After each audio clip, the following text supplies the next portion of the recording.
Hello friends, welcome to Etah advance classes. और हम CTET में अपना child development and pedagogy special पढ़ रहे हैं, जिसमें आपने कुछ क्लासेस देखी हैं। तो उसी को कंटिन्यू करते हुए हम शुरू करते हैं आगे क्लास आज की।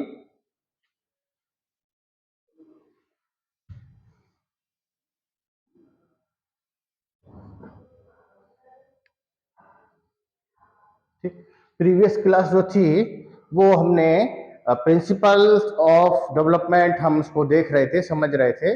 तो इसको एक बार क्विक रिवीजन कर लेते हैं। हम 6th प्रिंसिपल पे आ गए थे, लेकिन एक बार तेजी से क्विक रिवीजन कर लेते हैं जिससे आप कनेक्ट हो पाएंगे टॉपिक से।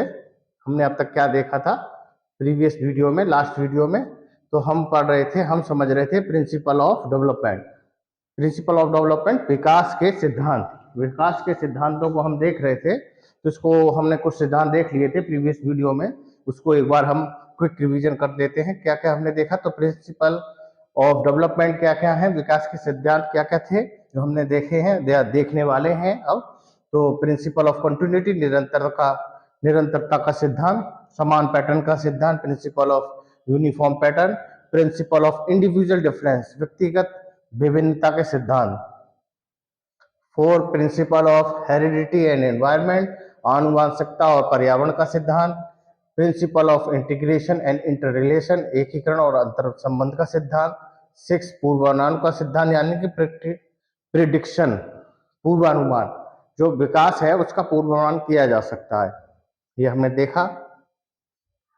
प्रिंसिपल ऑफ डायरेक्शन, जो विकास है उसका दिशा क्या है, ये हमने देखा या देखेंगे। Principle of maturation and learning, तो एक कुछ रिवीजन तेजी से कर लेते हैं कि हमने सीखा कि विकास में सार्वभौमिक यूनिवर्सल पैटर्न होते हैं। विकास के भी जो एक सिद्धांत है कुछ, वो अपने विकास कुछ सिद्धांतों को फॉलो करता है, हमने ये देखा। वो कुछ यूनिफॉर्म पैटर्न्स होते हैं उसके, जो सभी व्यक्तियों के लिए सामान्य है, ये हम देख चुके हैं प्रीवियस वीडियो में। हम विकास की कुछ विशेषताओं के बारे में भी पढ़ते हैं, वो क्या क्या है कि वो orderly development, they are follow as development is orderly. हमने देखा था कि डेवलपमेंट क्या है, ऑर्डरली है, प्रोग्रेसिव और चेंज। जो विकास क्या है, परिवर्तन, परिवर्तन कैसे है, जो ऑर्डरली है। परिवर्तन जो ऑर्डरली है वो हमने देखे हैं। Principle of continuity, principle of continuity, निरंतरता का सिद्धांत। तो विकास क्या है, विकास निरंतर चलने वाली प्रक्रिया है, प्रोसेस है, जो गर्भ से लेके मृत्यु तक, यानी कि बॉर्न टू कॉम, मतलब गर्भ से लेके कब्र तक चलने वाली प्रक्रिया है, जो जीवन पर्यंत चलती है। हमने देखी था, हमने इसको समझा था फिगर के थ्रू कि विकास क्या है। विकास वॉर्म टू टॉम, मतलब मीन्स क्या, गर्भ से। हम ये ऑलरेडी डिस्कस कर चुके हैं। विकास क्या है, विकास गर्भ से, एक ह्यूमन बींग्स के, मानव के, बच्चे के, शिशु के जन्म से पहले ही, जन्म लेने से पहले गर्भ में ही विकास शुरू हो जाता है, और कब किसी भी व्यक्ति के मृत्यु तक। Development is a continuous process, ये समझाता। और ये कीवर्ड है, इन कीवर्डों से ही क्वेश्चन बनते हैं, पूछे जाते हैं, घुमा सकता है या पूछ सकता है कि। और ये हमने क्वेश्चन भी एक देखा था, सॉल्व किया था, जो प्रीवियस ईयर पूछा गया है कि विकास क्या है।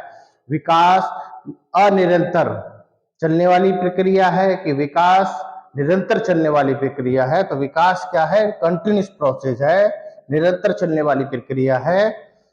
एन इंडिविजुअल, एक व्यक्तित्व, एक व्यक्ति, तो जो उसकी लाइफ टाइम का है वो दिखाया गया, समझाया गया। टिनी, सेल्स से हम बनते हैं, सेल्स हैं, सेल से बॉडी बनी, स्मॉल बॉडी, बच्चा बना, ठीक है, फिर डेवलपमेंट हुआ, बड़ा हुआ। तो ये एक साइकिल, सर्कल है,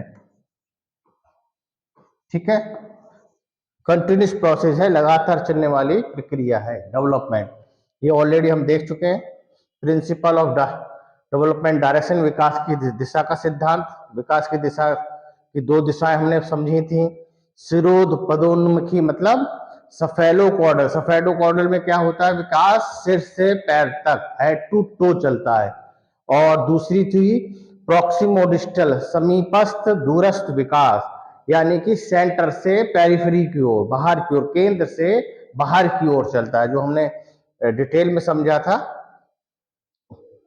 सफेलोक्वाडल समझा था विकास सिर से पैर तक। सिर से पैर तक कैसे, ये हमने फिगर के थ्रू देखा था। एक बच्चा है, सफेलोक्वाडल विकास सिर से पैर की ओर होता है। ये आप देख रहे होंगे, इसमें इंडिकेट हो रहा है किस तरह से, सिर से पैर की ओर, सिर से पैर की ओर। सफेलोक्वाडल में ये पूछ लेता है कि विकास सिर से पैर की ओर जो होता है उसको क्या टर्म यूज किया जाता है, क्या शब्दावली यूज की जाती है। तो आप इसमें सफेलोक्वाडल को ही याद रखें, ज्यादा बेटर है, क्योंकि हिंदी में इसके लिए अलग अलग शब्द का इस्तेमाल कर लेता है, सिर से पैर तक, या टफ लैंग्वेज यूज करेगा जो इसमें आपको देखा हुआ है। तो सिरोध पदोन्मुखी या कुछ और भी शब्द यूज कर सकता है। तो इसके लिए जो इंग्लिश का शब्द है, ये इंग्लिश का टर्म है, उसको आप याद रखें, ज्यादा बेटर है। सफेलोक्वाडल, सफेलोक्वाडल में क्या होता है, विकास सिर से पैर की ओर जाता है, चलता है। इस फिगर से आप देख सकते हैं, हम ऑलरेडी डिस्कस कर चुके हैं, इसको आप प्रीवियस वीडियो में देख सकते हैं। सिर से पैर तक फिगर में दिखाई दे रहा है, आप देख सकते हैं। सिर से पैर की ओर चलता है विकास, ये हम ऑलरेडी पढ़ चुके हैं। विकास सिर से लेकर पैर तक होता है। दूसरे शब्दों में संरचना और कार्यों में सुधार। पहले संरचना, स्ट्रक्चर में और फंक्शनिंग में, जो उसका ढांचा है और जो उसके कार्य हैं, उन दोनों में, सिर में, बच्चे के जब बच्चे का बर्थ होता है तो उसके बाद शरीर की तुलना में सिर का वेट और भार और साइज बड़ा होता है। धीरे धीरे डेवलपमेंट होता है, विकास होता है, और पूरे शरीर में एक एडल्ट होने पर व्यक्ति के अनुपात में सारे शरीर हो जाते हैं। तो विकास सिर से पैर में, सफेलोक्वाडल में होता है। प्रॉक्सिमोडिस्टल में समीप, शरीर के केंद्र से परिधि तक जाता है। ये हम ऑलरेडी कर चुके हैं डिटेल में, क्विक रिवीजन बस कर रहे हैं जिससे कनेक्ट हो चुके हैं। अब जो हम आज पढ़ेंगे उसकी क्लास में, तो ये क्या है, सफेलोक्वाडल में, सॉरी, प्रॉक्सिमोडिस्टल में केंद्र से, केंद्र से केंद्र से बाहर की ओर, है ना, इसको कुछ भी नाम दे सकता है। केंद्र से बाहर की ओर, शरीर के केंद्र से लेके परिधि की ओर, सेंटर से बाहर की ओर, ठीक, केंद्र से बाहर की ओर, centre of the body to the ends. ये ऑलरेडी हम कर चुके हैं। विकास की दिशा का सिद्धांत, इसमें आप और अच्छे से देख सकते हैं, आपने देखा होगा, हम ये सब कर चुके हैं। विकास एक निश्चित पैटर्न, अनुक्रम का पालन करता है, ये ऑलरेडी हम देख चुके हैं। प्रिंसिपल इंडिविजुअल डिफरेंसेस, हर व्यक्ति में कुछ भिन्नताएं होती हैं, विभिन्नताएं होती हैं। विकास यूनिवर्सल पैटर्न का फॉलो करता है, पालन करता है, परंतु व्यक्तिगत भिन्नताएं होती हैं, और व्यक्तिगत भिन्नताओं की वजह से विकास की गति में डिफरेंस पाया जाता है। वो हमने भी देखा था, समझा था, उसको फिगर के थ्रू समझा था, एग्जाम्पल के थ्रू, कि किस तरह से डिफरेंस पाए जाते हैं। कि children of the same age but different heights, same age group के, समान आयु के बच्चों में उनकी हाइटों में भी डिफरेंस होता है, वो उनके इंडिविजुअल डिफरेंसेस हैं। और इंडिविजुअल डिफरेंसेस किस वजह से होते हैं, उसके पीछे कारण क्या है, रीजन क्या है, उसके पीछे हेरिडिटी है, अनुवांशिकता है। अनुवांशिकता और पर्यावरण इसके पीछे इंपॉर्टेंट कारक है, और मेजर कारण है हेरिडिटी, अनुवांशिकता है। तो अनुवांशिकता और पर्यावरण एक अलग चैप्टर है, वो हम नेक्स्ट वीडियो में पढ़ेंगे, देखेंगे, समझेंगे, डिटेल में पढ़ेंगे। लेकिन यहाँ समझने के लिए यही है कि the rate of development is different for every person, प्रत्येक व्यक्ति के लिए जो जो उसकी रेट है, रेट फॉर मतलब गति, स्पीड डेवलपमेंट की, वो इंडिविजुअल डिफरेंट, हर पर्सन टू पर्सन, व्यक्ति टू व्यक्ति, बच्चे, हर बच्चे से बच्चे में डिफरेंट हो सकती है ना। सेम एज के बच्चों में हाइटों में डिफरेंस होता है, वो किस वजह से? इंडिविजुअल डिफरेंस की वजह से। वो किस वजह से है? उसका रीजन है क्या चीज? हेरिडिटी। ये विकास हमने पढ़ लिया है, fifth development process from general to specific. Development है, जो विकास है, वो सामान्य से विशिष्ट की ओर चलता है, या उसकी दिशा होती है। ये हम ऑलरेडी डिस्कस कर चुके हैं कि जो डेवलपमेंट है वो जनरल टू स्पेसिफिक, सामान्य से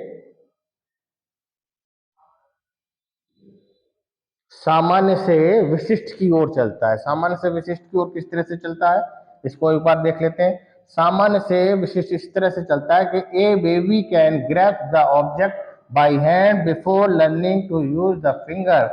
बच्चा, शिशु जब छोटा होता है, 1 ईयर से पहले छोटा होता है, या 1 ईयर के आसपास, जब वो बैठना सीखता ही है, तब वो सारी चीजों को पकड़ता है, तो पूरे हाथ से पकड़ेगा, ऐसे पकड़ेगा सारी चीजों को, इस तरह से ऑब्जेक्ट को पकड़ने की कोशिश करेगा, कुछ भी चीज। लेकिन जिस तरह से लगातार डेवलपमेंट आगे बढ़ता जाता है, तो वो स्पेसिफिक होने लगता है, फिंगर्स का यूज करना सीख जाता है, फिंगर से पकड़ना सीख जाता है, फिंगर्स का यूज करना सीख जाता है। The growth of the big muscles first before gradually turning to the fine muscles।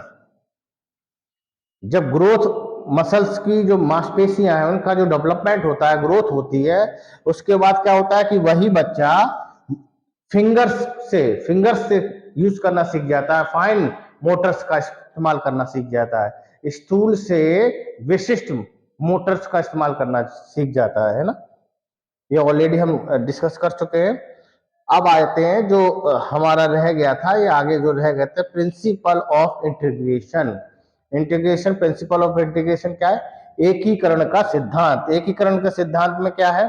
तो एकीकरण के सिद्धांत में सामान्य प्रतिक्रियाओं से फिर विशिष्ट प्रतिक्रियाओं की ओर आगे बढ़ते हुए इन विशिष्ट प्रतिक्रियाओं को संपूर्ण रूप से एकीकृत किया जाता है, जिसका अर्थ है कि पूर्ण से भागों की ओर, फिर से भागों से पूर्ण की ओर गति होना। इसका मीन्स क्या है? इसका मीन्स आप इस फिगर से अच्छे से समझेंगे कि शुरू में या अर्ली स्टेज में क्या होता है कि विकास की दिशा आपने समझी, तो विकास की दिशा में क्या? विकास सिर से पैर तक चलता है, या सिर से पैर की ओर चलता है, और केंद्र से परिधि की ओर, भार की ओर, सेंटर से भार की ओर।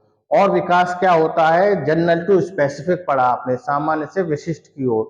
तो पहले शरीर के अलग अलग पार्ट्स पे बच्चा कंट्रोल करना सीखता है, फिर अलग अलग पार्ट्स पे जब कंट्रोल करना सीख लेता है, हर पार्ट्स पे पकड़ हो जाती है, या मास्टरी हो जाती है, या विशिष्टता प्राप्त कर लेता है हर अलग अलग इंडिविजुअल पार्ट पे शरीर के, फिर उनको एक साथ, सभी अंगों की गतिविधियों को एक साथ करके समग्रता में काम कर सकता है। फॉर एग्जाम्पल, एक ये बच्ची है, एक बेबी है, वो बच्चा क्या कर रहा है? ये साइकिलिंग कर रहा है। आप इस साइकिलिंग में देख सकते हैं कि एक साथ कितनी एक्टिविटीज हो रही हैं।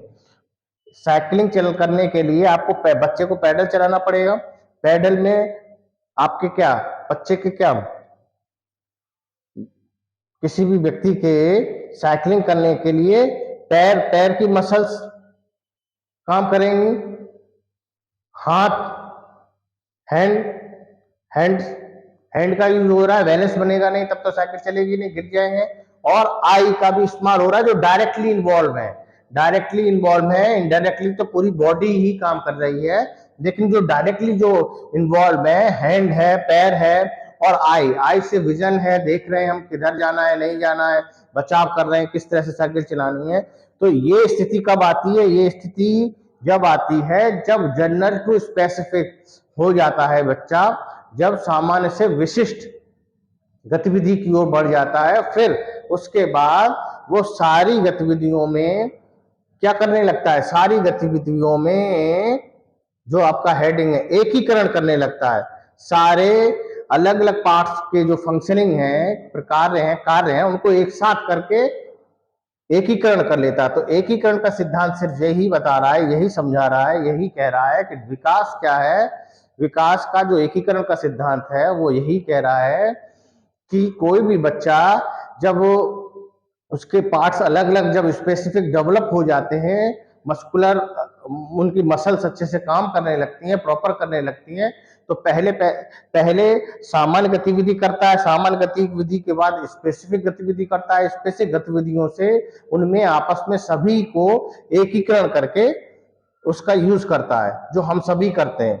ये सारी चीजें जो पेडागोगी की जो सारी जो थ्योरीज हैं वो सारी आप अपनी लाइफ में देख सकते हैं, समझ सकते हैं। वो उनके एग्जाम्पल अगर आप देखेंगे तो आपको अपनी ही लाइफ में मिल जाएंगे। उसको बिल्कुल भी रोट लर्निंग की जरूरत नहीं है, लर्नने की जरूरत ही नहीं है। वो सब कुछ आपने किया हुआ है या कर रहे हैं या हो रहा है, तो उसमें बहुत इजी वे में इजी तरीके से आपको लर्निंग होगी। अब अगला है सेवेंथ प्रिंसिपल, है प्रिंसिपल ऑफ इंटर रिलेशन, मतलब अंतर संबंध का सिद्धांत। अंतर संबंध का सिद्धांत क्या कह रहा है कि ये अंतर संबंध का मतलब है एक दूसरे से जुड़ा हुआ।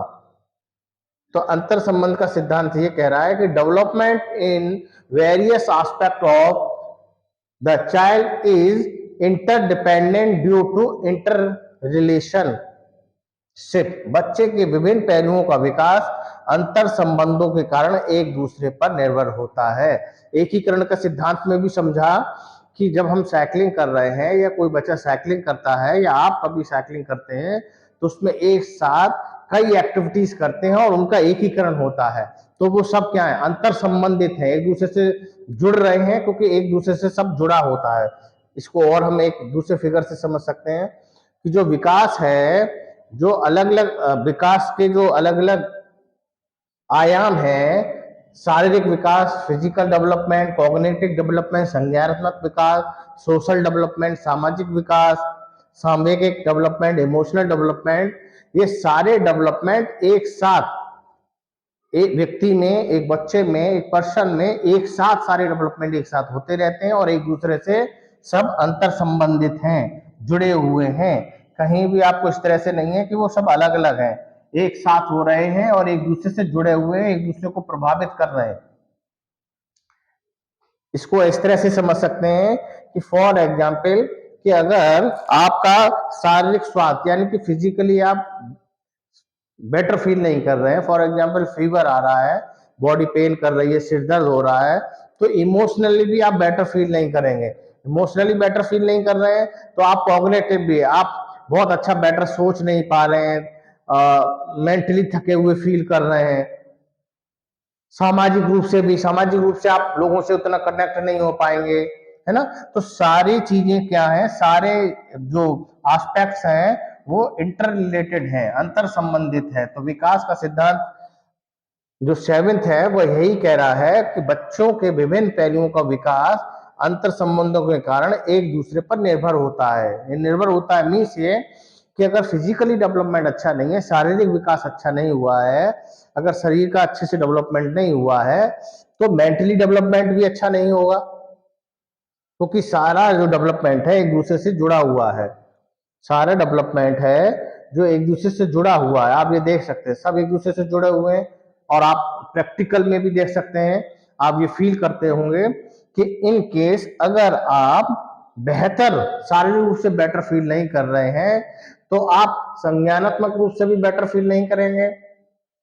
संज्ञानात्मक रूप से यानी कि मेंटली आप अच्छा सोच नहीं पाएंगे, थका हुआ महसूस करेंगे, विचार जो हैं, थॉट्स हैं, वो भी उसी तरह से आएंगे, बहुत अच्छे नहीं आएंगे, ऊर्जावान नहीं आएंगे। सामने इमोशनली भी आप ऐसा फील करेंगे आप अपने आप को, और सोशली भी उतना कनेक्टेड नहीं होंगे, लोगों से अवॉइड करेंगे या लोगों से उतना बेटर कनेक्ट नहीं हो पाएंगे, मूवमेंट फिजिकली नहीं कर पाएंगे। तो सारे इमोशन एक दूसरे से जुड़े हुए होते हैं, अंतर संबंधित हैं। तो वही ये कह रहा है कि बच्चों के विकास जो विभिन्न पहलू हैं विकास के, वो अंतर संबंधन के कारण एक दूसरे पर निर्भर होते हैं। कि अगर एक डेवलपमेंट, अगर एक एस्पेक्ट का डेवलपमेंट अगर गड़बड़ होगा या किसी तरह से बाधित होगा या बेहतर नहीं हो पाएगा तो वो दूसरे डेवलपमेंट को भी प्रभावित करेगा। मेंटली अगर बेटर फील नहीं कर रहे हैं तो आप फिजिकली भी बेटर नहीं कर पाएंगे, इमोशनली भी आप डिस्टर्ब होंगे, या कोई भी व्यक्ति डिस्टर्ब हो सकता है। एक पर्सन, आप आपको एग्जाम्पल के तौर पर नहीं लेते हैं, कोई भी व्यक्ति बेहतर फील नहीं करेगा अगर वो फिजिकली ठीक नहीं है, शारीरिक रूप से ठीक नहीं है, तो इमोशनली भी वो बेटर फील नहीं करेगा। इमोशंस उतना बेहतर नहीं होंगे, भावनाएं उतनी बेहतर नहीं होंगी अगर शारीरिक रूप से ठीक नहीं है। और संज्ञानात्मक रूप से मेंटली भी अच्छे विचार नहीं आएंगे, अच्छे थॉट्स नहीं आएंगे, तो सारी चीजें एक दूसरे से उतना कनेक्टेड है। अब एट्थ जो प्रिंसिपल है, एट्थ प्रिंसिपल क्या कहता है कि प्रिंसिपल ऑफ प्रिडिक्टिबिलिटी। प्रिडिक्टिबिलिटी मतलब पूर्वानुमान। तो पूर्वानुमान का सिद्धांत क्या कहता है, हमने जब ये डेवलपमेंट हम पढ़ रहे थे उसमें भी जितने भी हमने सिद्धांत पढ़े हैं उनके कीवर्ड्स यूज हुए हैं, और कीवर्ड्स जो भी हैं वो उनको डेवलपमेंट को एक्सप्लेन कर रहे थे। तो आपने ये सिद्धांत इनडायरेक्टली वहां भी देखे थे, वहां भी आप ये समझे थे। हम सिद्धांतों में उनको स्पेसिफिक रूप से पढ़ रहे हैं। तो पूर्वानुमान का सिद्धांत हमने वहां देखा था, समझा था कि डेवलपमेंट क्या है जिसको पूर्वानुमानित किया जा सकता है। किस तरह से पूर्वानुमानित किया जा सकता है देखते हैं कि development is predictable with the help of the uniformity of the pattern and sequence of development। विकास का अनुमान लगाया जा सकता है। प्रिडिक्टेबल का मतलब ही है, पूर्वानुमान का मतलब ही है कि जिसका अनुमान लगाया जा सकता है, जिसका अनुमान लगाना संभव हो।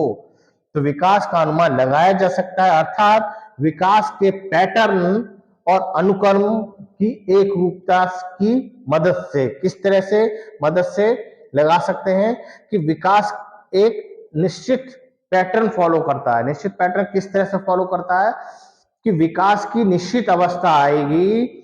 विकास में बच्चे के विकास की जो अवस्था है बाल्यावस्था है, तो बाल्यावस्था के बाद बाल्यावस्था से पहले बच्चे की शैशव काल है, तो शैशव काल से बाल्यावस्था आएगी। ये नहीं है कि सीधे एडल्ट हो जाए, एडोलसेंस आ जाए, किशोरावस्था आ जाए। निश्चित पैटर्न है और वो सार्वभौमिक है, यूनिवर्सल है। वो इंडिया के बच्चे के लिए भी वही वो यूनिवर्सल रहेगा, सार्वभौमिक रहेगा।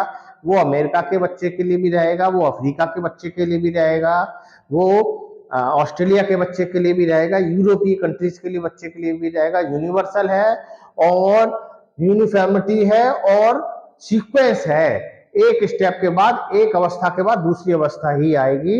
ये नहीं है कि एक अवस्था को स्किप कर जाए, वो उसको छोड़ जाए, दूसरी आ जाएगी। इस तरह से संभव नहीं है।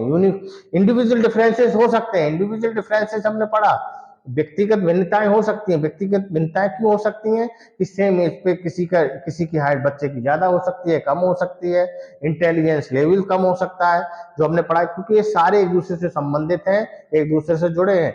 इंडिविजुअल डिफरेंसेस हो सकते हैं। इंडिविजुअल डिफरेंसेस क्यों हो सकते हैं? हेरिडिटी की वजह से हो सकते हैं, अनुवंशिकता से हो सकते हैं। किसी बच्चे के माता पिता की हाइट बहुत ज्यादा है, तो उसके जो जीन से माता पिता से मिले हैं या उनके पूर्वजों से मिले हैं, उसकी हाइट एक सेम एज पे ज्यादा हो सकती है उसके अपने समकक्ष साथियों की तुलना में। तो ये इंडिविजुअल डिफरेंसेस हैं। बहुत ज्यादा इंटेलिजेंट माता पिता का बच्चा है और उसको एनवायरनमेंट भी बेहतर मिल रहा है, तो वो उसकी इंटेलिजेंस लेवल अपने समकक्षों की तुलना में कुछ ज्यादा हो सकती है। ये इंडिविजुअल डिफरेंसेस हैं। लेकिन इंडिविजुअल डिफरेंसेस को हम कंफ्यूजिंग नहीं करेंगे कि इंडिविजुअल डिफरेंसेस व्यक्तिगत भिन्नताएं हैं जो किसी पर्सन टू पर्सन, बच्चे टू बच्चे निर्भर करती है। और यूनिवर्सल पैटर्न या यूनिफॉर्मिटी है, वो क्या है? वो ये है कि वो जो सिद्धांत है, एक अवस्था के बाद एक अवस्था ही दूसरी ही अवस्था आएगी। मीन्स ये कि कितना भी इंटेलिजेंट भी बच्चा है, एक इंटेलिजेंट माता पिता का बच्चा है,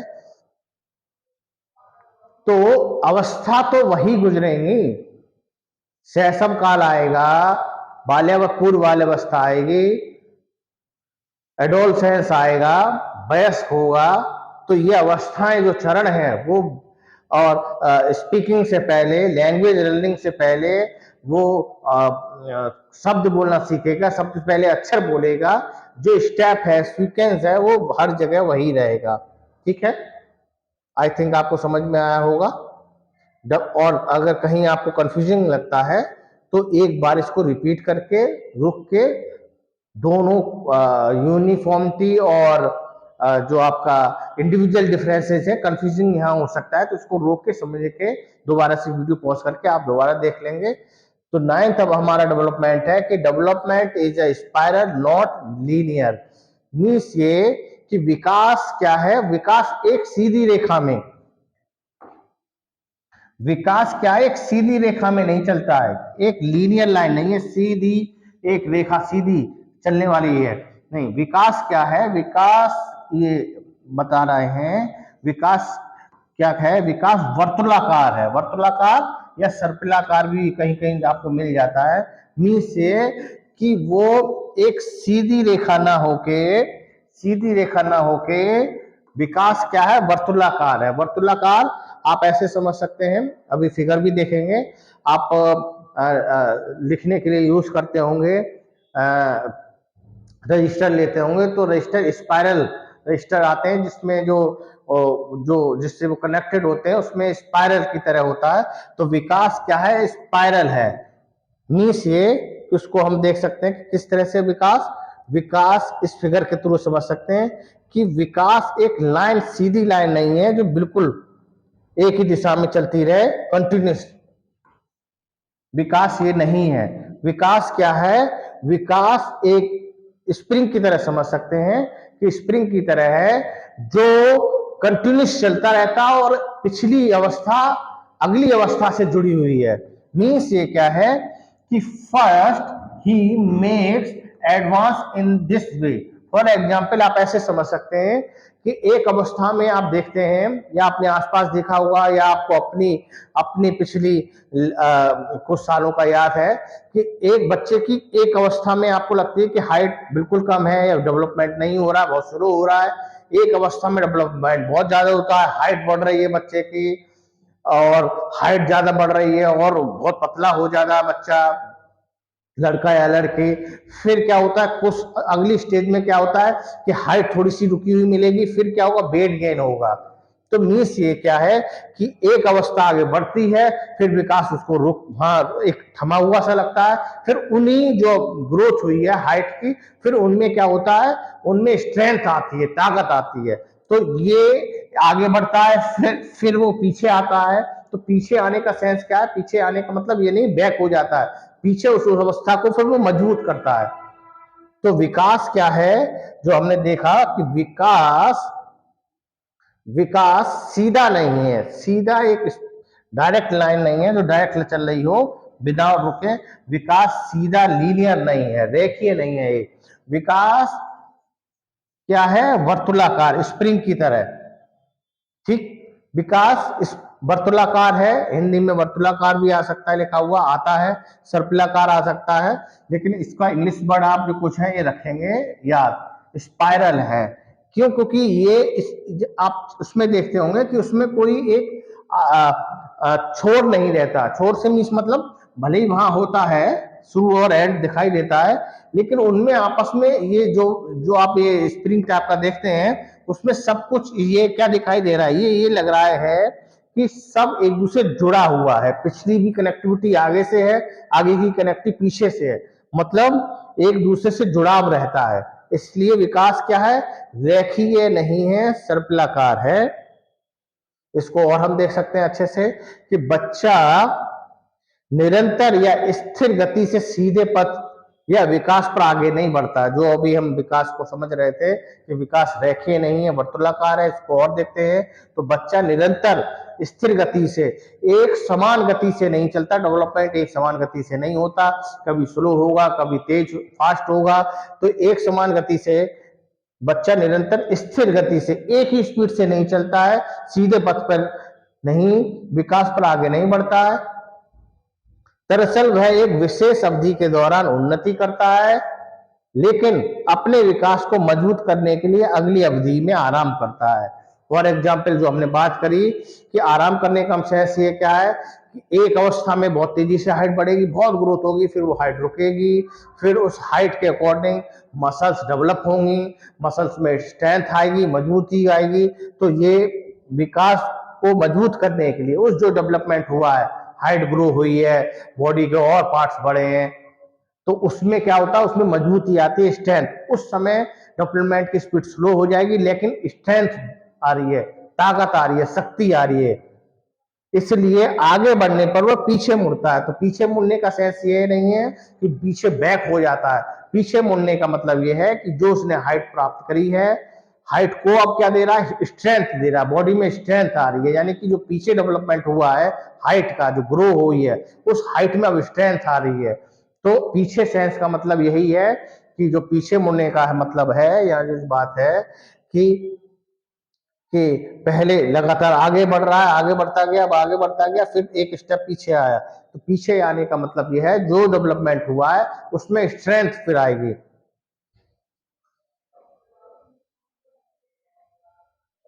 development is the product of maturation and learning. ये हमने मैच्योरेशन और लर्निंग डेवलपमेंट में भी पढ़ा था, और ये डेवलपमेंट के प्रिंसिपल में भी है। आपको रिकॉल हो जाएगा कि डेवलपमेंट क्या है, विकास क्या है। विकास विकास परिपक्वता और अधिगम, अधिगम सीखना, लर्निंग, लर्निंग। तो डेवलपमेंट क्या है, डेवलपमेंट डेवलपमेंट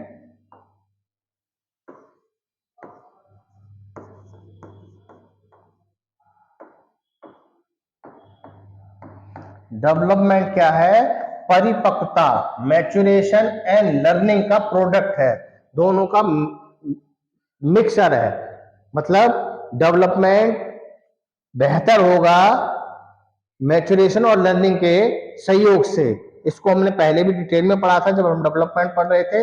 इसको एक बार और हम देख लेते हैं कि डेवलपमेंट क्या है, मैच्योरेशन क्या है। मैच्योरेशन भी हमने देखा था। तो maturation sets limit to development. परिपक्वता क्या है, परिपक्वता या मैच्योरेशन क्या है कि मैच्योरेशन विकास की सीमाएं तय करती है कि विकास किस सीमा, मिनिमम किस सीमा से किस सीमा के बीच में रहेगा। मिनिमम उसकी लिमिट क्या होगी, मैक्सिमम लिमिट क्या होगी। एक पर्सन, एक व्यक्ति, एक बच्चा मिनिमम किस डेवलपमेंट पे रहेगा और मैक्सिमम कहां जा सकता है, ये परिपक्वता सेट करती है। और परिपक्वता, मैच्योरेशन की सीमा निर्धारित होती है, हेरिडिटी से आती है कि कोई बच्चा कितना मैक्सिमम डेवलपमेंट कर सकता है। तो ये परिपक्वता विकास की सीमा निर्धारित करती है।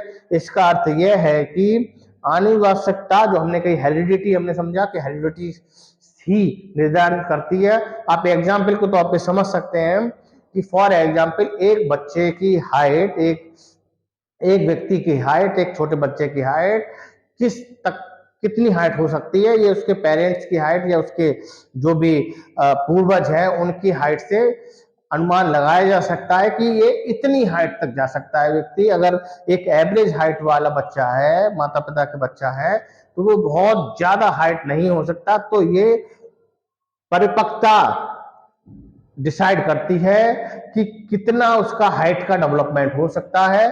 और ये किस तरह से निर्धारित होता है, इसका अर्थ ये है कि आनुवंशिकता, heredity, it means because of limitation in heredity. जो हेरिडिटी, आनुवंशिकता जीन के थ्रू मिली है ना। Endowment development can not be beyond a certain point even when learning is encouraged. इसका अर्थ यह है कि आनुवंशिकता की सीमा के कारण जो हेरिडिटी से जीन मिले हैं, जो अपने पूर्वजों से हमें जीन मिले हैं, किसी व्यक्ति को मिले हैं, बच्चे को मिले हैं, उसके कारण विकास की एक सीमा होती है, लिमिटेशंस होती है। तो सीखने को प्रोत्साहित करने पर भी विकास एक निश्चित बिंदु से आगे नहीं जा सकता। फॉर एग्जाम्पल, ये कहना क्या चाह रहा है, ये लाइन क्या है एक्सप्लेन करना चाह रही है, उसको और अच्छे से हम समझते हैं। मीन्स ये कि फॉर एग्जाम्पल एक बच्चे की हाइट, एवरेज माता पिता की हाइट है, तो उस बच्चे की हाइट बहुत ऊपर नहीं जाएगी अगर उसकी लर्निंग भी बेहतर होगी। लर्निंग का मतलब यहाँ सेंस ये है कि उसको अगर वो बहुत फिजिकल एक्टिविटीज करे और दौड़ भाग करे और भी बहुत करे, फिर भी नहीं होगी। मीन्स ये कि लर्निंग, जो उसका एफर्ट है, प्रयास है सीखने का, शरीर को बेहतर करने का, वो भी उतना नहीं कारगर करेगा। क्योंकि जो हेरिडिटी की वजह से, जो हेरिडिटी है, आपकी लिमिटेशन किसने स्थापित करी है, हेरिडिटी ने। आनुवांशिकता ने जो है लिमिटेशन करी है, तो वो लिमिटेशन के कारण जो विकास है हाइट का वो वहीं तक रहेगा जो हेरिडिटी निर्धारित करी है। ये कहना चाह रहा है, आप समझे होंगे इस बात को। दूसरी ओर सीखने के अवसरों से वंचित होना भी विकास को सीमित करता है। इसको अब दूसरे एग्जाम्पल से हम समझते हैं कि मीन्स ये कि एक बच्चा, एक व्यक्ति, उसको बहुत इंटेलिजेंट माता पिता का वो बच्चा है, बेबी है, और किन्हीं कारणों से, किन्हीं परिस्थितियों से उस बच्चे को अच्छा विद्यालय ना मिले, सीखने के अवसर ना मिले, पढ़ने का मौका ना मिले, तो अच्छी हेरिडिटी होते हुए या अच्छे आनुवांशिकता से प्राप्त गुण होते हुए भी अगर पर्याप्त बेहतर वातावरण ना मिले, इन्वायरमेंट ना मिले, सीखने के अवसर ना मिले, लर्निंग ना मिले, दूसरी ओर सीखने के अवसर ना मिले, मौके ना मिले, अपॉर्चुनिटी ना मिले, अगर उससे वंचित करा दिया जाए, मौका ही ना मिले उसे, तो भी विकास को सीमित करता है, डेवलपमेंट सीमित हो जाएगा। दूसरी ओर आपने समझा क्या कह रहा है कि सीखने के अवसर ही ना मिले, उससे वंचित कर दिया जाए, तो भी डेवलपमेंट क्या होता है, सीमित हो जाता है, सीमित होता है। एग्जाम्पल तो पे आपने समझा कि अवसर, सीखने के अवसर ही नहीं मिल रहे, विद्यालय जाने का मौका ही नहीं मिल रहा, या विद्यालय भी मिल रहा है जाने का, लेकिन बेहतर विद्यालय नहीं है, विद्यालय में अच्छी टीचिंग नहीं हो रही, अच्छा इन्वायरमेंट नहीं है, बेहतर टीचर नहीं है, वेल क्वालिफाइड टीचर नहीं है, टीचिंग नहीं हो रही, तो इस तरह से तो वो क्या, लर्निंग नहीं हो रही, सीखने का मौका नहीं मिल रहा, तो हेरिडिटी से, जो आनुवांशिकता से जो गुण प्राप्त हुए हैं अच्छे इंटेलिजेंस के, वो भी कामगार नहीं होंगे, उपयोगी नहीं होंगे। क्यों? क्योंकि वो मौका नहीं मिला सीखने का, लर्निंग नहीं हुई, लर्निंग के अवसर नहीं मिले, तो भी क्या होगा, उसका भी रिजल्ट क्या होगा, परिणाम क्या होगा कि विकास सीमित होगा, डेवलपमेंट सीमित होगा, अपनी अपर लिमिट तक, जो सीमा है, जो हमने पढ़ा था, ये देखा था कि क्या करता है, मैचुरेशन, परिपक्वता, जो परिपक्वता है वो विकास की सीमा निर्धारित करती है, हमने ये पहले ही देखा, विकास की सीमा निर्धारित करती है। क्या कौन करता है, मैचुरेशन क्या करता है, सेट्स लिमिट, लिमिट सेट करता है, किसके लिए, डेवलपमेंट के लिए। परिपक्वता विकास की सीमा तय करती है कि अपर, अपर और लोअर, मतलब निचली सीमा क्या रह सकती है और अपर सीमा क्या होगी। लेकिन इस सीमाओं के बावजूद भी क्या, अगर इन्वायरमेंट ना मिले, फॉर एग्जाम्पल कि अगर लर्निंग के लिए, सीखने के लिए अवसर ही नहीं मिल रहे हैं, अवसर ही नहीं मिल रहे हैं, उसको बच्चे को इस तरह का इन्वायरमेंट ही नहीं मिल रहा, उसे मौका नहीं मिल रहा, अपॉर्चुनिटी नहीं मिल रही, तो वो बेहतर कैसे परफॉर्म करेगा, कैसे उसकी इंटेलिजेंस बढ़ेगी। तो दोनों ही अंतर संबंधित हैं, एक दूसरे से जुड़े हुए हैं। इसको हम समझ सकते हैं एग्जाम्पल के थ्रू, फिगर के थ्रू, और बेहतर समझ में आ सकता है, आपको बेहतर समझ में आएगा।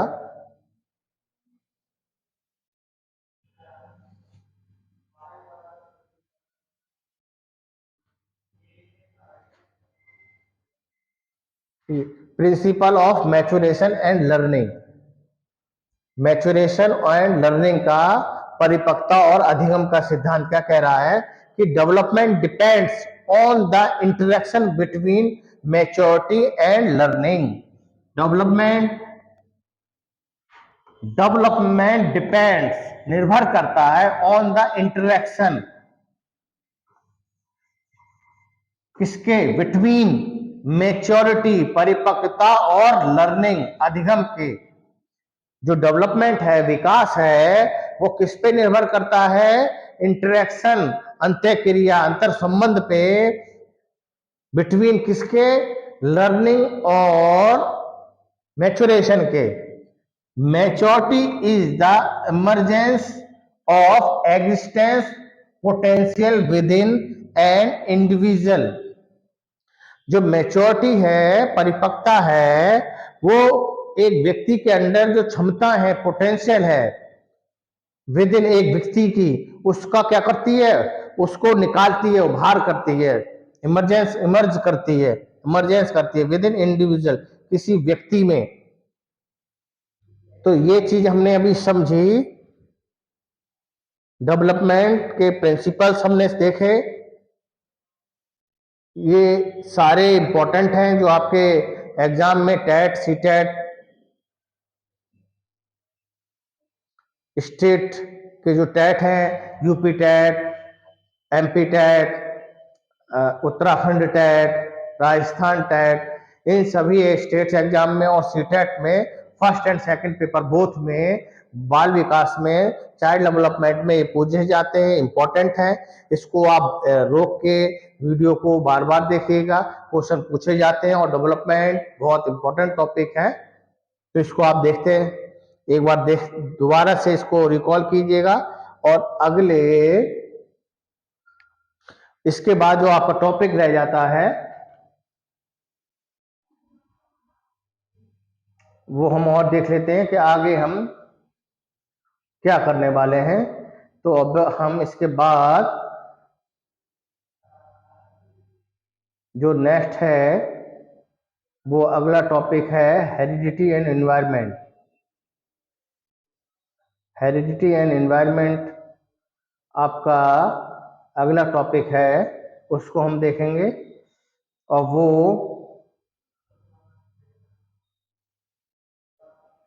अगला टॉपिक है तो उसको हम देखेंगे, वो अगला टॉपिक है उसको हम नेक्स्ट वीडियो से देखेंगे, क्योंकि फिर वो कंफ्यूजन हो जाएगा, तो नेक्स्ट वीडियो से देखेंगे। तब तक के लिए आप अपना ध्यान रखिए, और किसी तरह का आपको कोई सवाल है, प्रश्न है, तो वो आप इसमें वीडियो के कमेंट बॉक्स में जाके कमेंट करें। आपका ये डेवलपमेंट के प्रिंसिपल है वो कंप्लीट हो गए हैं, और नेक्स्ट वीडियो में हम जो क्लास थर्ड होगी, जो आपका थर्ड टॉपिक है heredity and environment. Heredity and environment आपको एक बार मैं उसका ओवरव्यू दिखा देता हूं,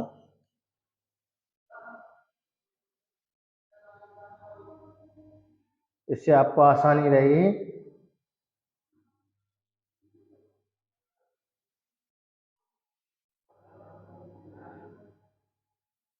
जी, जो हम देखने वाले हैं नेक्स्ट क्लास में, क्या देखने वाले हैं वो एक बार हम देख लेते हैं। हम थर्ड क्लास है हमारी, influence of heredity and environment, आनुवांशिकता और वातावरण का प्रभाव। अभी हम इसमें डेवलपमेंट में देख रहे थे कि आनुवांशिकता को हम देख रहे थे, हेरिडिटी का काफी बड़ा इंपॉर्टेंट रोल था डेवलपमेंट में, कई जगह बार बार आपने देखा था। मैच्योरेशन, मैच्योरिटी हेरिडिटी को निर्धारित करती है, ये हमने बार बार देखा था। इंडिविजुअल डिफरेंसेज हैं जो एक पर्सन में, एक बच्चे में, एक व्यक्ति में, वो हेरिडिटी की वजह से इंडिविजुअल डिफरेंसेज होते हैं। तो हेरिडिटी क्या है, इन्फ्लुएंस ऑफ हेरिडिटी, आनुवंशिकता और वातावरण का प्रभाव डेवलपमेंट में किस तरह से पड़ता है, एक इंडिविजुअल में, एक बच्चे में, एक व्यक्ति में, एक हम लोगों में डेवलपमेंट में किस तरह का इसका प्रभाव होता है, इसको हम देखेंगे। हेरिडिटी को समझेंगे, आनुवंशिकता को समझेंगे, डिटेल में इसको एक्सप्लेन करेंगे, देखेंगे, इसको फिगर के थ्रू समझेंगे कि हेरिडिटी क्या होती है, ये डिटेल में देखेंगे नेक्स्ट वीडियो में, एक आपको ओवरव्यू देने के लिए, जिससे कि आप अगर देखना चाहेंगे तो ये टॉपिक एक बार जो भी आपके सोर्स हैं उसके बाद उससे आप देख सकते हैं, तो आपको और अच्छे से समझ में आएगा। नेचर वर्सेस नर्चर, प्रकृति और पालन पोषण में डिफरेंस क्या है और वो एक दूसरे को कैसे प्रभावित करते हैं, ये हम डिटेल में समझेंगे, अच्छे से नेक्स्ट वीडियो में समझेंगे। आनुवंशिकता और पर्यावरण का महत्व क्या है, एक इंडिविजुअल के, एक व्यक्ति के जीवन में इसका क्या इंपॉर्टेंस है, इसका महत्व क्या है, सिग्निफिकेंस क्या है।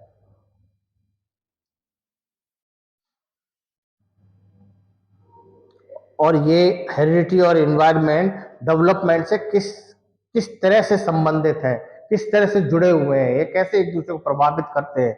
Development is equal to H into E, H into E का मतलब डेवलपमेंट हेरिडिटी और एनवायरनमेंट का गुणनफल है, मीन्स दोनों दोनों के मिलने से जो उत्पाद पैदा होता है, या दोनों के मिलने से एक बेहतर विकास होता है, डेवलपमेंट होता है। ये हम डिटेल में हम पढ़ेंगे। फिर कुछ हम क्वेश्चन देखेंगे कि इस जो हेरिडिटरी एनवायरनमेंट से हैं, जो इम्पोर्टेंट क्वेश्चन जो पूछे गए हैं या जो हमने पढ़ा है, जो पढ़ेंगे, वो हमारे कितने समझ में आया है, अंडरस्टैंडिंग हुई है, वो हम देखेंगे नेक्स्ट अगली क्लास में।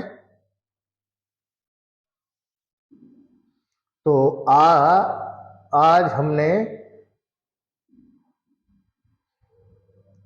हमने प्रिंसिपल ऑफ डेवलपमेंट किए, तो इसको आप देखिएगा अच्छे से।